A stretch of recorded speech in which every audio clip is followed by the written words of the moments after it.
Chapter 15. "Oh, for Christ's sake, Donnie!" Stan Moffat reached for the puke bucket and managed to get it under Donnie's head for the second round of vomit. Then he leaned back and got out of the way as quickly as possible before he got any splashback on him. It was 10 o'clock in the morning, and one of Stan's regulars was already spilling his guts in the bar. The silence of the bar amplified the sound of Donnie's puking. Typically, Stan would have had music playing, but the power had gone out.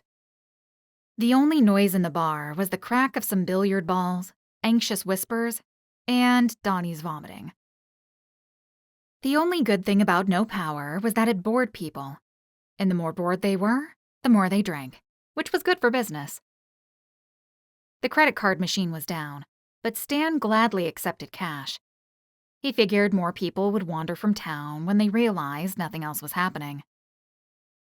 Stan had always considered himself someone who understood human nature better than most.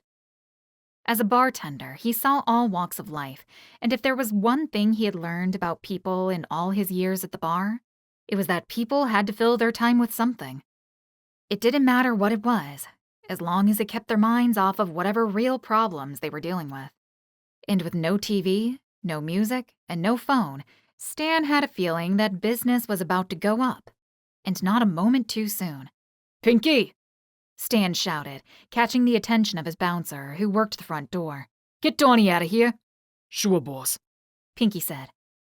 Pinky didn't have a last name, mainly because everyone but Stan was too scared to ask him. He was a mountain man, standing 6'9" and 300 pounds. He had never played football or any other sports because of his violent streak. But when Stan saw Pinky beating the piss out of some bloke at a bar in Philly 7 years ago, he saw someone he could use as muscle. Stan was more than just a bar owner in the sleepy little town of Whitehall, Pennsylvania. He was the only man in the area where certain items could be purchased. One of the drawbacks of living in Whitehall was also one of its perks.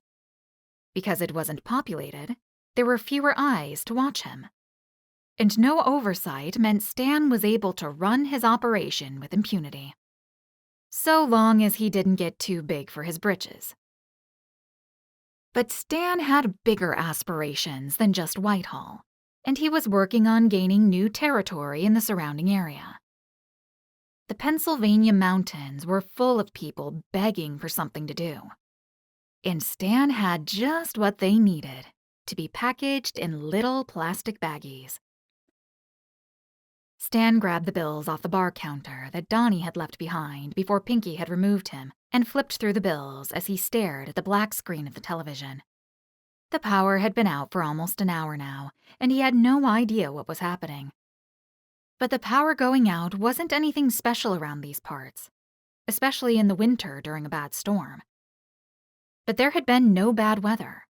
And what was more, Stan's cell phone wasn't working either. No one's cell phone was working. And the laptop Stan used in the back for the bar was also fried, and he knew it was fully charged. None of the cars in the parking lot worked, not that anyone there was sober enough to drive. Something had happened. Something terrible, and all Stan could think about was how he was going to take advantage of it. "Pinky, watch the bar for me," Stan said. "You got it, boss," Pinky said, his voice so deep it sounded like every syllable he uttered was painful to him. Stan walked outside and down the road until he saw the town of Whitehall at the bottom of the hill. Whitehall was just as quaint and quiet as it always was, but he noticed more people in the streets than usual. Cars were stalled in the middle of the road, and the drivers had the hoods up as they tried to figure out what was happening. Stan rubbed his right arm, the skin rough from where he was burned as a kid. He had survived a fire in childhood, one that had both ruined his life and given him a fresh start.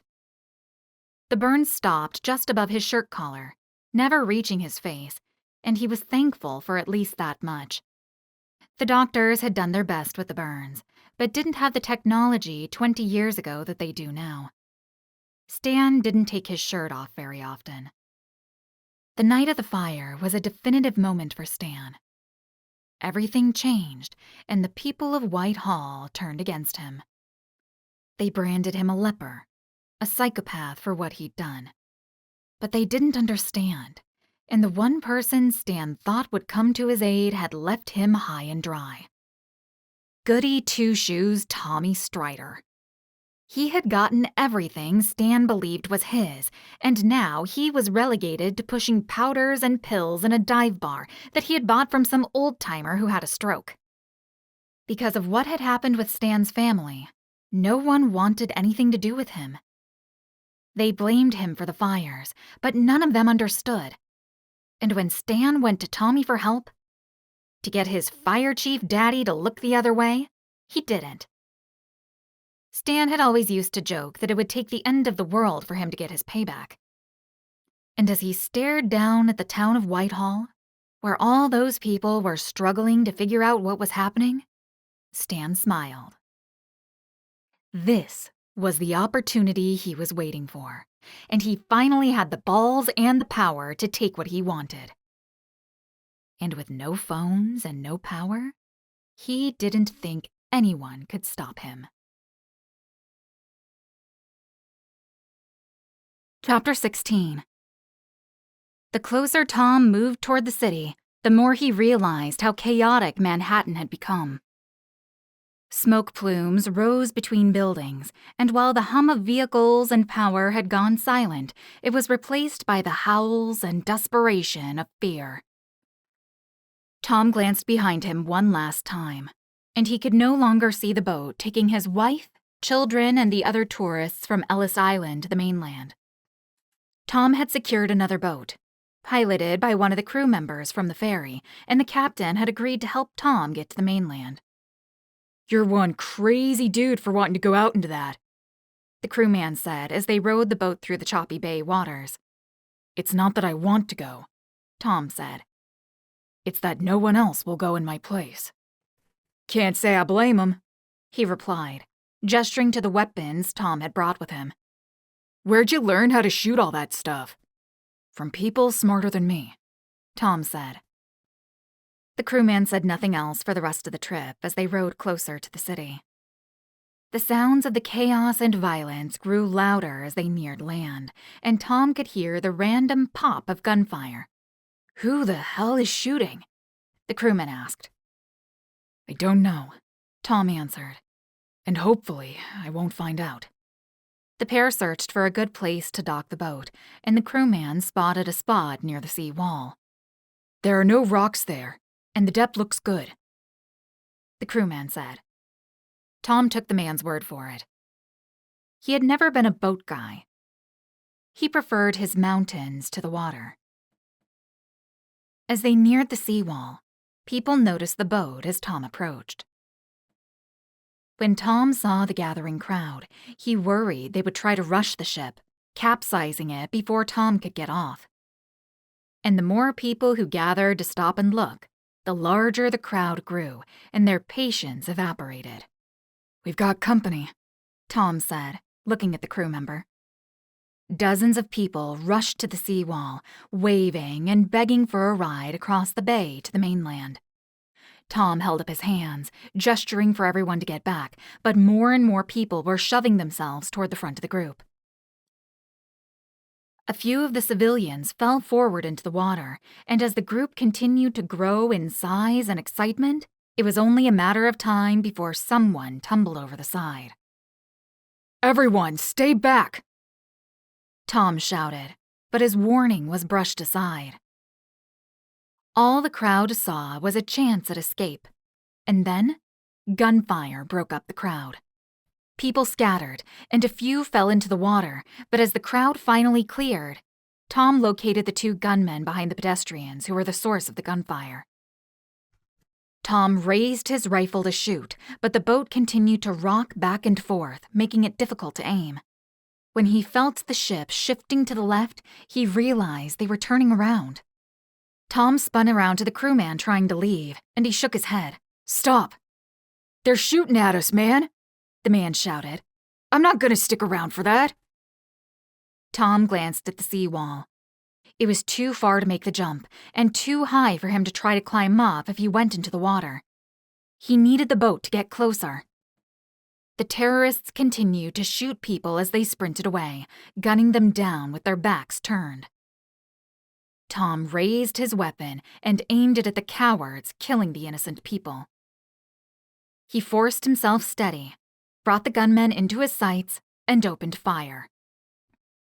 The burst of bullets from the AK were enough to dispatch the terrorists, but after they were down, Tom turned his attention to make sure he could get off the boat and onto the island to find his father. "Stop!" Tom shouted, rushing toward the crew member. "Take me to the seawall." The crewman was shaken up, and he shook his head. "I'm not going back there, man." "Hey," Tom said, grabbing the man's arm. "There are times to run, and there are times to stand up. You can guess which time this is." The crewman was young, early 20s. He hadn't experienced much, even though he probably believed he had. But when he locked eyes with Tom, he nodded, and the pair maneuvered the boat back to the seawall. Tom helped pull the people from the water who had fallen over the side and into the boat. They flopped onto the bottom of the ship like tired fish, soaking wet in their clothes and shoes. Once they reached the shoreline, a few other pedestrians made their way to the boat, and this time, they came over in a much more orderly fashion. There weren't as many, but the few they brought onto the ship were thankful for the rescue. Once everyone was loaded up, Tom hopped off and jumped on the seawall.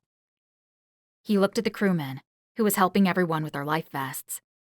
"Get them to the drop-off point with everyone else," Tom said. "Yeah, okay," the crewman replied. "You know, you're one crazy mother for doing this. But it's pretty badass.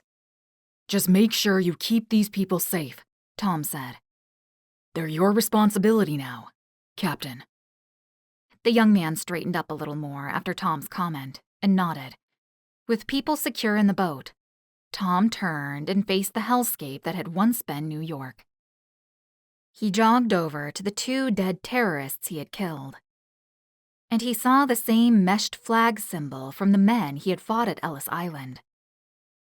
Tom had no idea how many of them had made it there, but it was clear that the spark of the EMP had given them the perfect environment to kill. Tom was amazed at how quickly people turned on each other when following the rules was no longer convenient. The streets were like a war zone. Cars had been set on fire, and some wrecks dotted the roads. Storefronts were smashed and looted. People were running around aimlessly, uncertain of where they should go or what they should do. Tom passed 2 police stations and a fire station, and both had been overrun by a mob that might have started as people looking for help, but had transformed into them taking whatever they could get their hands on. There was no more order. It was all chaos. Tom didn't allow the environment to distract him. He set aside everything but his focus: getting to his father's apartment building, which wasn't far off from where the boat had dropped him off. However, the more chaos, destruction, and violence Tom saw in his trek through the city, the more he worried about what he would find at his father's apartment. The man lived in a building with hundreds of other people, and while it wasn't the worst part of the city, it didn't look like the nicer parts of New York had survived the looting, chaos, and destruction. More gunfire echoed in the streets, and when people saw Tom and his rifle, they avoided him as if he were the enemy. But Tom didn't mind. The fewer people clamoring over to him for help, the faster he could get to his father. When Tom neared his father's building, he saw the hordes of people still on the narrow street. He pushed his way through the congestion, and as he approached the building's lobby, he glanced across the street at a large group of people trying to raid a small convenience store. Tom ducked into the building and then hurried up the stairs. Some of the building's residents had obviously made their way out of the building, but it was obvious to Tom that they weren't in their right minds. Tom had noticed that when he visited his father when they had first arrived.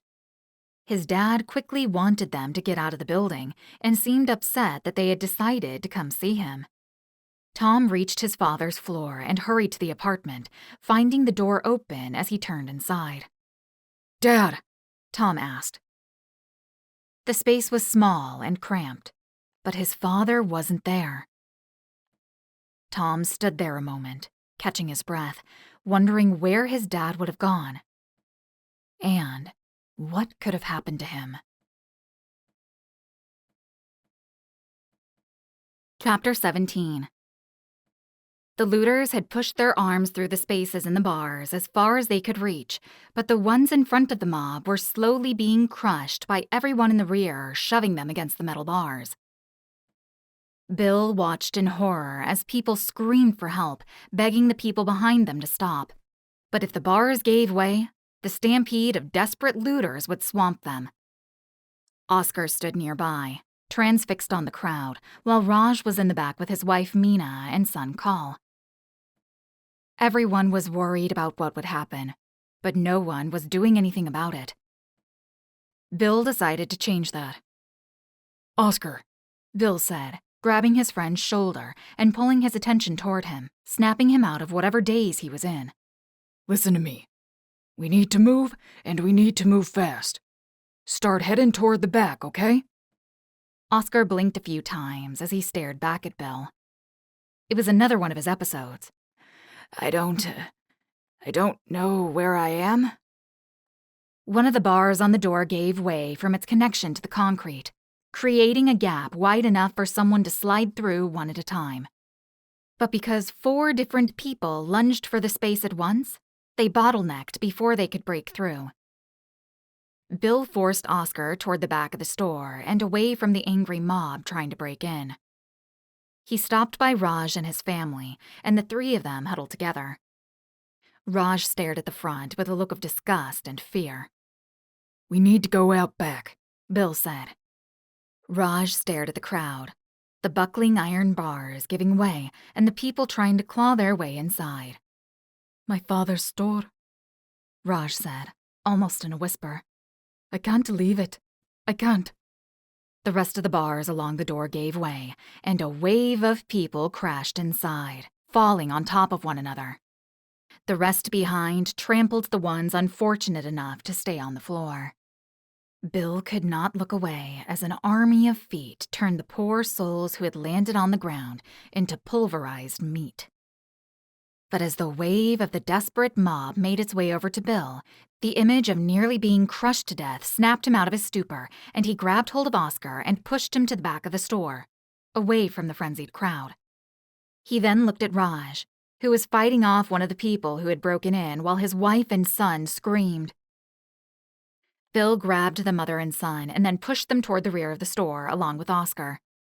He then rushed over to Raj and grabbed the young man by the scruff of his neck before the mob could kill him, brought him into the storage room, shut the door behind them, and then leaned his body against it to keep it from falling. "Go, now! Out of the back! I'll meet you! Go!" Bill shouted as bodies smashed against the door, threatening to buckle as Raj led everyone through the back of their storage room into safety. Bill held fast against the riot in the store, but as more bodies flooded the small convenience store, the harder it was to keep the door from buckling down. He'd die if he stayed much longer, and he wanted to see his son again, see his grandkids again. Bill gave Raj another minute to give him time to get his family and Oscar out, and then Bill reached for one of the shelving units nearest him and pulled it down with all his strength to help block the door. He sprinted away, but the shelves didn't hold back the angry mob for long. And Bill barely made it out of the storage area before it was filled with more greedy hands. Bill shouldered open the last door to the exit, which dumped them into the alley. He nearly ran over Raj in the process, but when they were all finally in the safety of the alleyway, they all took a breather. "Are you all right?" Raj asked. Bill nodded, then patted himself retrospectively to see if that was true. Once confirmed unharmed, he looked at his friend Oscar, breathing heavily into his oxygen mask. "You okay?" Bill asked, checking on his friend. Oscar drew one final big breath from the mask and removed it from his face. I don't think I've moved like that since 1973. Bill laughed. Glad to have you back, buddy. Sorry for freezing up back there, Oscar said. I think it's the stress of everything. I know it can make our minds deteriorate faster. Yeah, well, add it to the list, Bill said. Bill looked over to Raj, who was hugging his family, and walked over to the young man. Are you guys okay? Meena and Kaul were crying, and Raj was barely holding it together. The young man shook his head. Everything we had was in that store, Raj replied. Our future was that store.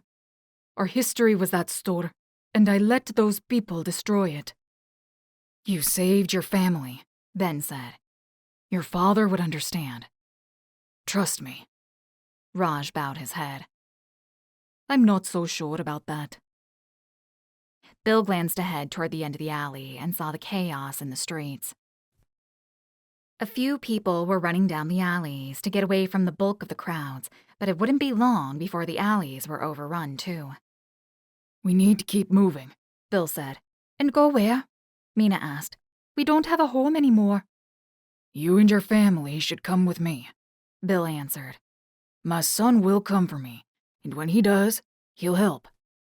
Why would he do that? Meena asked, skeptical. Because he's a good man, Bill answered. But we need to get back to my apartment before... The back door to the store flung open, and a man sprinted out.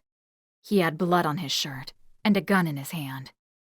He looked over at Bill and the others with a mad look in his eye. He raised the pistol and aimed it at Raj. You! He shouted. Where's the money? I know you've got cash here. Raj pushed his family behind him, using his body as a shield. Everything is in the register. We don't keep the bulk of our cash in the store. Bullshit! The man shouted. Hey, take it easy, Bill said, trying to interject.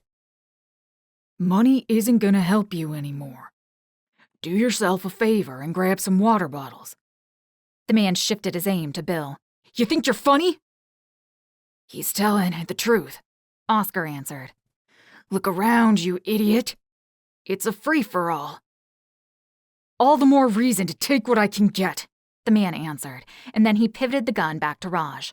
Money, now, or I waste all of you. Considering the man had blood on his shirt, Bill was inclined to believe his threats, and he wondered if they would make it out alive. Chapter 18. Standing alone in his father's apartment, the panic Tom had been able to keep at bay since all of this chaos had started was crawling into the forefront of his thoughts. If he weren't careful, it would override his reason, and he would turn into one of the angry millions who are currently tearing New York City apart. Tom shut his eyes and calmed himself. Just because his father wasn't in the apartment didn't mean something terrible had happened. He might have gone out to breakfast or lunch when everything went down. And if he was going somewhere, he most likely wouldn't have gone alone, and was probably seen by someone nearby.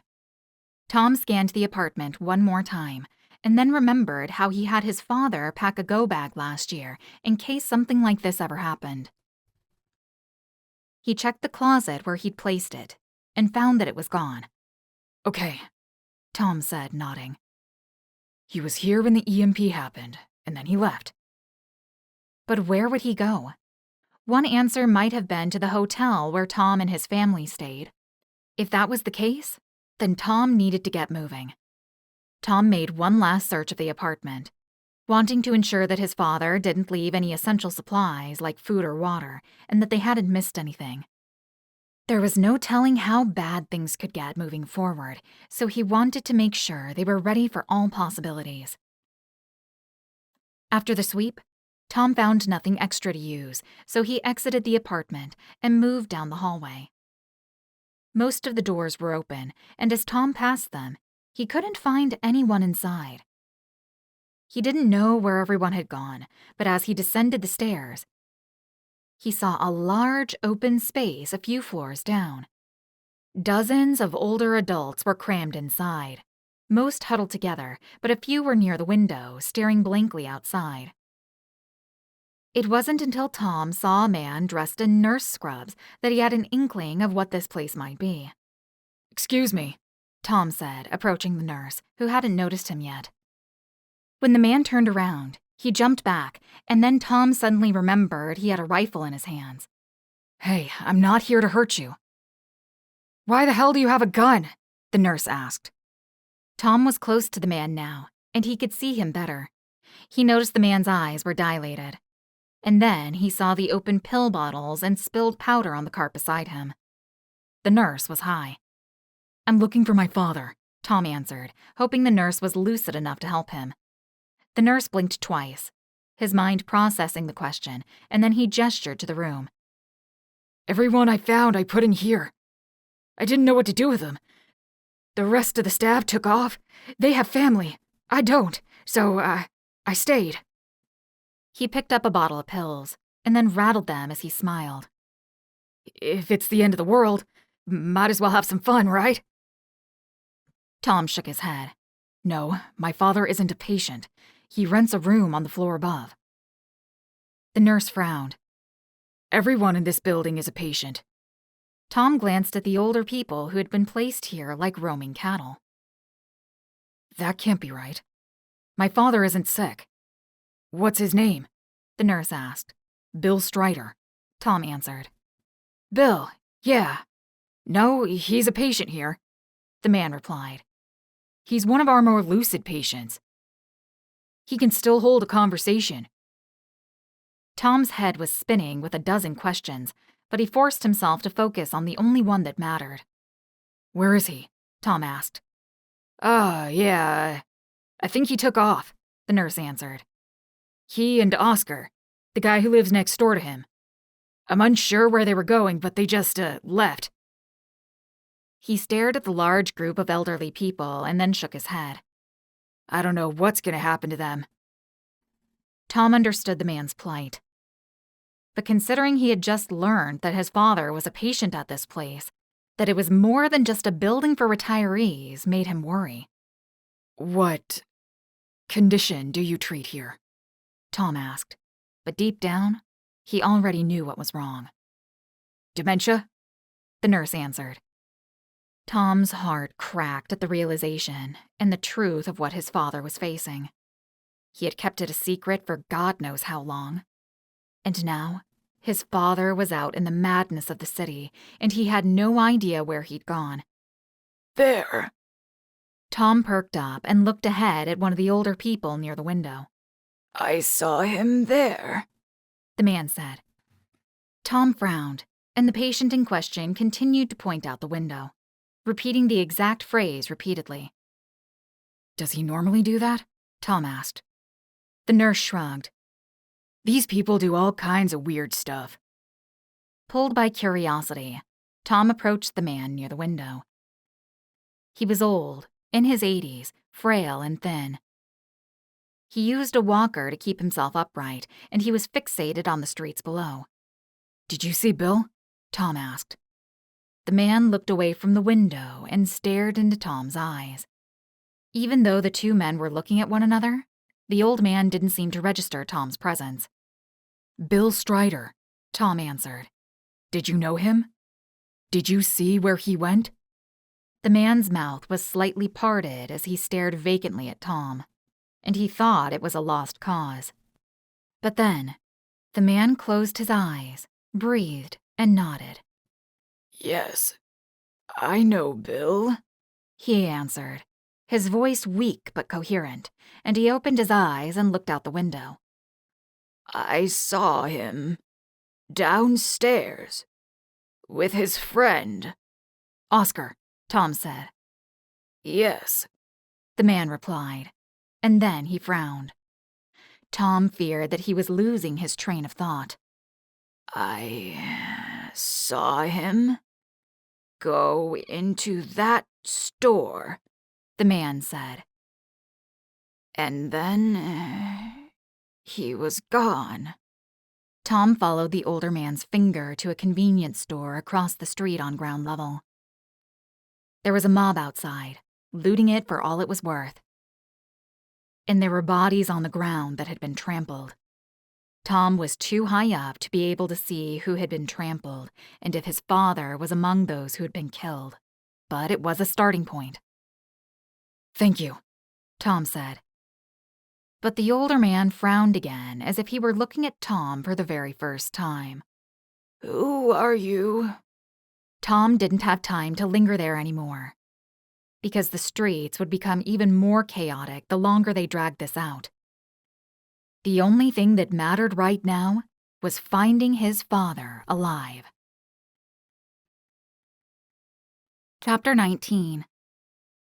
The gunman didn't look like he was bluffing, and the longer Bill stared the man down, the more convinced he was that he would lose everything. Bill suddenly remembered the pistol his son had put in his go bag, but by the time he tried to reach for it, the man would kill him. "I want my fucking money!" The man shouted, even more demented than before, and stepped forward again. Only a few feet away from Bill. The man was within arm's reach now, but Bill didn't trust himself to reach for the weapon. There were too many variables and too many things that might go wrong. And the chaos was just getting started. The back door flung open, and more of the crowd inside the store flooded into the alleyway. The sudden influx of people caused the gunman to turn around, and it was the chance that Bill had been waiting for. Bill lunged forward and reached for the weapon. He managed to pin the man's arm down, but when he tried to get the gun, the man was already on him again. The gunman heaved his body against Bill, slamming him up against the building wall as the mob of people flooded the alley. Bill lost all track of where Oscar, Raj, and Raj's family were, and all he could focus on was the man in front of him. Bill did his best to keep one eye focused on the gun because he didn't want to lose track of it and get shot in the face. But the longer he focused on it, the more he felt his mind slipping away. It was horrible timing, and Bill struggled to keep his lucidity. One of the side effects of his dementia was also losing his motor skills. Whenever Bill slipped into one of his forgetful lapses, he became weak and disoriented. And given the fact that he was fighting a man for a gun who wanted to kill him, now wasn't a good time to lose focus. But trying to control an episode was like trying to tell the wind which way to blow. It was pointless. But just before Bill lost his senses, he had an idea. The mob filling the alleyway was a helpful distraction, and Bill shoved himself off the wall and pushed himself and the gunman into the chaos. The pair were immediately knocked around by the dozens of bodies swarming past, and it took all of Bill's strength not to stay on his feet. But the distraction worked, forcing the gunman to focus on keeping himself upright before everything else went to pieces. Bill was caught up in the landslide of the people who had spilled into the alleyway, and suddenly, Bill had no idea what was happening. Fear gripped him, forgetting how he had gotten there or who these people were. Bill pushed through the stampede, knocking people out of his way and using his size to escape the mess. He reached an old brick wall and clung to the side of the building, shutting his eyes as he felt people move past him, bumping into his back. Bill kept his eyes shut, screaming for someone to help him, even though he didn't know if anyone was nearby or if he had come here with anyone. It was one of the most terrifying experiences of his entire life, and as he screamed, he thought he was going to die. But when a hand finally grabbed his shoulder and spun him around, he thought everything would be all right. But when he turned around, a gun was shoved beneath his chin, and the man who had spun him around had Bill pinned up against the wall. The metal from the gun's pistol was hot and painful against Bill's chin, and the man pushed it so hard Bill thought his bones were going to break. "You dumb fuck!" the man shouted. "You were trying to kill me in that stampede!" Bill didn't know this man, and he didn't know what he was talking about. "What did you think was gonna happen?" he asked. "Answer me!" The man thrashed Bill hard against the brick wall and knocked the back of his head pretty good. A few black spots appeared on his vision, and some of his memories started to return. He slowly recalled the man with the gun, how they had fought earlier, and how they had come to the alley. You want to be a hero? The man asked. Then you can die as one. The man stepped back and aimed the gun at Bill's face. He had his finger on the trigger, and all Bill could think about was not being able to see his son again. But if the gunman believed Bill would keep his eyes closed, he had another thing coming. He was lucid now, and he wouldn't die a coward. The gunshot thundered, and Bill stiffened. It all happened in the blink of an eye, but Bill felt no pain. He thought it was because the gunshot had caused so much pain that his body and mind couldn't process it all immediately. But then, Bill saw the gunman on the pavement, a bullet to his head. Bill blinked, wondering if he was having another one of his episodes, but then he heard a familiar voice. Dad! Bill turned and saw Tommy sprinting down the alleyway from the back door of the convenience store. He had a rifle and wore Kevlar, and he rushed to his father to check him out. Are you all right? Tommy asked, looking his father up and down. Did he hurt you? Tommy? Bill asked. Yeah, Dad, it's me. Tommy answered. Are you all right? What are you doing here? Bill asked. Dad, I came to New York with Lydia and the kids to visit you. Remember? Tom answered. No, yes, I know, Bill said. I mean, how did you get here? It's a long story, Tommy answered, and then he reached for the pistol the gunman had pulled on Bill and tucked it into his waistband. We need to get going. Lydia and the kids are waiting for us. Tommy reached for Bill's hand and pulled him down the alleyway, but Bill stopped him. Dad, come on, My friend, Bill said. I came here with my friend Oscar and lost him in the crowd. You didn't lose me. Oscar, Raj, Meena, and Call appeared from behind a dumpster. Oscar was dirty and breathing heavily, but they looked unharmed. Thank God, Bill said, and he hugged his friend. I thought you got run over. Almost, Oscar said. But I'm faster than I look, especially when I'm about to be trampled by a bunch of crazy New Yorkers. Dad, Tommy said, pulling Bill away from the others. We can't take these people with us. I'm not leaving them, Bill said. That young man there and his family saved me. If not for him, I would have been dead before you found me. Tommy looked past his father to the young family. And Bill could tell his son was struggling to find a reason to stick his neck out for people he'd never met before. Son, Bill said. Remember what I told you. Tommy blushed and looked at Bill like he had when he was a boy. Bill knew his son understood what he was trying to tell him. No one is beyond saving, Tommy said. And then he glanced up at the others. Everyone has to keep up, okay? And we don't stop moving, no matter what. Everyone nodded, and Bill looked at his son, proud of him. But it would take more than pride to escape the city alive. Chapter 20. Pinky, Stan said. Let's take a walk. Pinky obeyed Stan's command like a dog on a leash and followed him out of Stan's bar, as Stan guided him to the edge of the parking lot that had a view of the town below. What do you see, Pinky? Stan asked. Pinky was Lenny to Stan's George, though Stan considered himself much more intelligent than George. On the other hand, Pinky might have been a little dumber than Lenny from Steinbeck's classic. Buildings, Pinky said after a long pause. Besides the buildings, Stan said. Pinky furrowed his thick brow, and he wrinkled his nose as he wiped some snot that had collected on his upper lip. And then his eyes lit up. Cars! Pinky exclaimed. Stan wasn't sure if he had the patience to go through all of this with Pinky, so he decided to cut to the chase. People, Stan said. There are people down there, Pinky. Oh, right, Pinky said. Yeah, I can see them.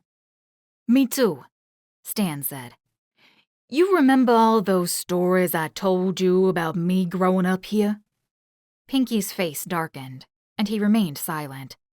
The behemoth might have been dumb as rocks, but he understood what it was like to be treated like an outsider, like a freak. Pinky had always been big, even as a child. Even in the big city of Philly, he was a rare oddity, and people had treated him like a circus freak. They poked, prodded, laughed at him, and no one said anything. You were cast aside, Pinky said. like me. Even at a young age, Stan had learned how to manipulate people, and he'd honed his skills over the years. It was the only reason he'd ever been able to carve out a life for himself in Whitehall. He hustled, he lied, and he built a following of mistreated and misused individuals like himself. His parents had always called him conniving, but Stan had called it being smart. Yes, Pinky said, clenching his fists at his side. The confusion was gone from his face, and in its place was a hard stare that had the potential to destroy whatever was in his path. I want you to gather everyone from our crew, Stan said. We're gonna take that town, and we're gonna do to them what they have always done to us. Chapter 21. There was a lot of nervous chatter on the boat as everyone was crammed into the rescue rafts after they departed Ellis Island. Most people's attention was glued to the chaos in Manhattan. They couldn't hear much from the boat, but the black columns of smoke rose from the city against the perfect blue sky, telling a story of destruction. Lydia remembered similar columns during the attacks on 9/11. She also remembered the confusion, fear, and uncertainty as people wrestled with the idea that more attacks could happen at any moment. It had been a horrible day, marked by death, fear, and tragedy. As they looked onto the island now, with those same columns of black smoke rising in the sky, Lydia feared this attack would be exponentially worse. But while everyone else was looking at the carnage and thinking about how lucky they were to escape it, Lydia was thinking about her husband, who was stuck on the island, fighting tooth and nail to find his father and to rescue him from the chaos. Mom, is Dad gonna be all right? Lily asked. Lydia smiled and pulled her daughter close to her side. Of course. He's just going to get Grandpa, and then he will meet us afterward. How long is it gonna take? Carter asked. Hopefully not too long, Lydia answered. Lydia kept up her brave smile. They depended on her to lead them through this chaotic time, and Lydia had no intentions of letting them down. Before the boat finally reached the mainland on the Jersey shore, Lydia approached the captain and instructed him to ensure he picked a spot away from big crowds. Because what she and her husband had done for everyone, her words carried some weight, and the captain didn't object. Lydia wanted to avoid jumping out of the frying pan and into the fire. While Manhattan may have been in chaos due to its population size and everyone living on top of one another, it didn't mean other locations wouldn't have their problems either. If the EMP were as widespread as Lydia believed, no other corner of the country would be untouched, and with so much chaos, it was inevitable that Lydia and her family would find it. The captain picked a strip of beach along the state park that was open and clear. Because the boat was small, they got it onto land, and the waves helped push them forward. Despite the boat's crowd and size, people remained orderly and calm on their exit. Lydia exited the ship first, and then helped Carter and Lily into the water. It's cold, Carter said. I know, but we'll get dried off soon enough, Lydia said. Lydia wished she had the forethought to have the kids take off their shoes before they splashed into the water. Even though it was shallow, it still soaked their feet, and if they had to walk back to the cabin, then soggy feet would make it that much harder. When everyone was off the boat, people stood on the beach, glancing around as if there was supposed to be help waiting for them, but all they found was a smaller version of the chaos plaguing New York. As people stood around, searching for help, panic started to creep into everyone's minds as they realized how vulnerable they were. It started small initially, with just a few people arguing when a father opened his bag and had some water. Another family was thirsty, and they didn't have any water, so they simply asked for a few sips. But the man had his own family to think of, and they had limited water. The request escalated into an argument, which then escalated into shoving, which then escalated into punching. There were only a few hundred people on the beach, and while most didn't escalate the situation, there were enough to join the fray, wanting to take advantage of the situation and the chaos. Lydia didn't want to sit around and wait for someone to come save them on the beach because she knew no one was coming. Instead, she grabbed her children's hands and led them away from the crowd. Rule number 1 in a crisis like this: get away from people. While most people were good and decent, those values and morals went out the window during times of crisis, and Lydia knew it was only a matter of time before the violence of New York spread everywhere. Once Lydia led her children away from the chaos of the beach, she saw a small shopping center near the park's entrance. It wasn't very populated, but Lydia thought there might be supplies that hadn't been looted yet.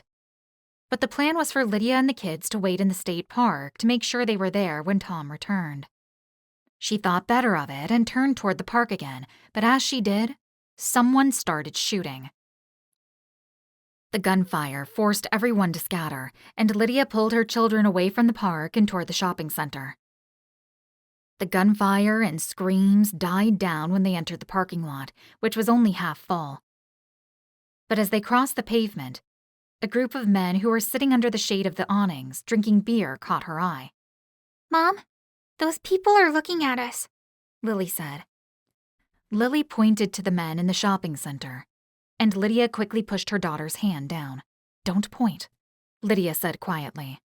We don't want to draw any attention to ourselves, okay? The goal is to stay quiet and not look at anyone. We keep walking, heads down, got it? Both children nodded, but as they kept their heads down, Lydia glanced at where her daughter had pointed.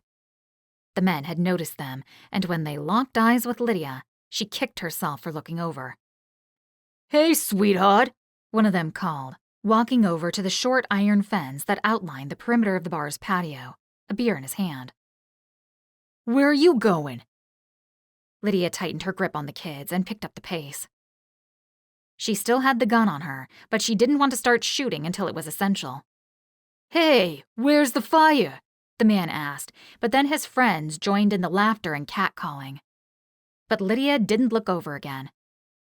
Lydia turned down the road as fast as possible, wanting to escape the drunk people's line of sight. The moment she turned the corner, she and the kids sprinted.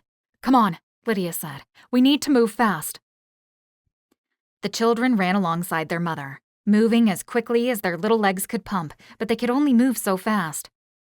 Lydia glanced behind her again, and her worst fears were realized when the 3 men started turning the corner, chasing after them. Lydia stopped and placed her children behind her. She then revealed the rifle she had between herself and her backpack. "Cover your ears," Lydia shouted, and then opened fire. The men were quick to retreat into a nearby building, but when they brandished their weapons, Lydia knew she couldn't stay. It was time to run. Chapter 22. "Keep moving," Lydia shouted to her children. "Don't stop! Run as fast as you can!" The kids were a few feet ahead of Lydia, and keeping an eye on them was hard as she returned fire at the men chasing them. The only thing keeping Lydia alive was the volume of the AK-47's bullets and automatic feature. All she had to do was squeeze the trigger, and a spray of bullets ejected. Lydia hoped the 3 men would give up their chase after she continued to fire round after round into them. But they remained unmoved and unfazed by the gunfire raining down on them. The children could only move so fast, and the more Lydia fired, the more she knew they were getting closer and closer to the last bullet in the chamber. Once she was out, nothing would stop the animals from chasing her down. Lydia looked ahead for any potential help, but if anyone was nearby, the gunfire had chased them away. No one was willing to risk their lives to help a stranger. not with the world falling apart. The drunken gunmen fired again. This time, Lydia heard the whiz of bullets zip past her ears, and she ducked and nearly tripped over a purse that had been discarded on the sidewalk. She stumbled a few steps farther but caught herself, then turned and fired at the enemy behind her again. But when Lydia squeezed the trigger, the rifle fired 3 more times, and then there was nothing but the click of the firing pin. And the moment the bullets stopped firing, the enemy chasing them had nothing to deter them from running full steam. Lydia faced her children, knowing they wouldn't be able to outrun the males chasing them, so she had to make a decision. She could test her luck and try to fight, but considering all 3 men had guns and she was out of bullets, it didn't bode well for her chances of success. Or she could hide, regroup, and attack from a better strategic position. The nearest storefront ahead was for a hardware store, which Lydia quickly instructed her children to enter. The door was unlocked, and the bell to alert the staff to arriving customers banged wildly as Lydia yanked the door open. Lydia turned around as her children rushed inside the store, and she saw her pursuers less than 3 storefronts down. She hurried inside, slammed the door shut behind her, and locked it, knowing it wouldn't stop them, but hoping it would slow them down. Aside from the front windows, which let in some sunlight, the rest of the store was in complete lockdown. The lights were off, and nothing signaled anyone was inside. But what Lydia did see were the rows of tools that she could use as potential weapons against the men chasing her. Lydia guided the children to the very back of the store and put them in a storage room. Both Carter and Lily were shaking with fear, and they were too shocked to cry. "I need the 2 of you to stay here and keep quiet," Lydia said. Mom, don't leave us, Lily said. "I'm not leaving you, but I must ensure those men don't enter this room, okay? Just stay in here, and I'll make sure you're safe," Lydia said, shutting the door before her children could protest any further. The men reached the hardware store's front door, and Lydia heard them bang on the glass, taunting her as they realized they had trapped their prey. She studied her surroundings and saw a few hammers hanging on hooks nearby. It was close quarters, so she would have to take them out one at a time, but if she could take out one, she'd have his gun. Lydia picked up the hammer off the hooks, and gunshots and shattered glass prompted her to hurry down one of the aisles and keep low. She kept still and waited, listening to boots crunching the bits of glass on the floor. come out, wherever you are," one of the men said, taunting her in a slow, sinister cadence. "Come on, lady. We just want to have a little fun. I'm betting you'll enjoy it sooner or later." Lydia adjusted her grip on the hammer's handle and crouched at the end of the hallway. "Spread out," one of the men whispered. "She has to be in here somewhere." Lydia listened as the men moved down the aisles. They weren't as stealthy as they believed they were, and Lydia was able to track their footsteps. She had never been outdoorsy, but her marriage to Tom had changed that. They hunted together, and she had learned much from her husband, stealth being one important lesson. The floor of the hardware store had far fewer things to trip and snap on than the woods, and Lydia moved soundlessly toward the closest man. Her approach changed when one of her kids sneezed in the storage room. "There," one of the men said. Lydia was out of time. She gave up her stealth and exchanged it for speed as she hurried down the aisle and raised the hammer high in preparation for her strike. She brought it down hard just as the gunman spun around. The man had just enough time to avoid the strike to the face, but Lydia connected with his right shoulder, and he dropped the gun. The 2 other men saw Lydia's attack and opened fire, accidentally striking their friend in the head. He dropped to the floor, and so did Lydia, reaching for the pistol the man had dropped. She hurried away from the gunfire, keeping low below the aisles so the gunmen couldn't see her movements. But now that Lydia had a weapon, she circled to the front of the store to try to catch the gunman by surprise. When she emerged from the aisles, she had her finger on the trigger and had every intention of squeezing it. But instead, she froze when she saw the 2 men with her children. "Drop it, bitch," one of the tall men said, "or I'll kill them." Lydia's stomach churned, and her heart flipped in somersaults. She was pale and clammy, and it was all she could do to keep herself from vomiting. When she saw her frightened children under the hold of those monsters, she thought she would lose her mind. "I'm not playing around," the man shouted, spit flying from his mouth as he aimed the gun at Lily's head. "I'll shoot this kid, and then I'll still get what I want because I have another kid I can kill." Lydia lowered the weapon and then dropped it to the floor. She wasn't a good enough marksman to hit the gunman with her daughter so close. And she wasn't willing to risk her daughter's life for the narrow chance at survival. "Good girl," the man said, calming down. "Now, you walk toward us and go into that closet." Lydia didn't tremble as she walked over to the others, but she did feel a sense of doom slowly coming down over her. She looked at her children as she passed them, and she forced a smile, even though there were tears in her eyes. "It's okay," Lydia said. "Everything is going to be okay." Both of her kids were crying now, begging to be let go, but the pair of gunmen refused. Lydia reached the closet and stared into the darkness. "Good," the man said.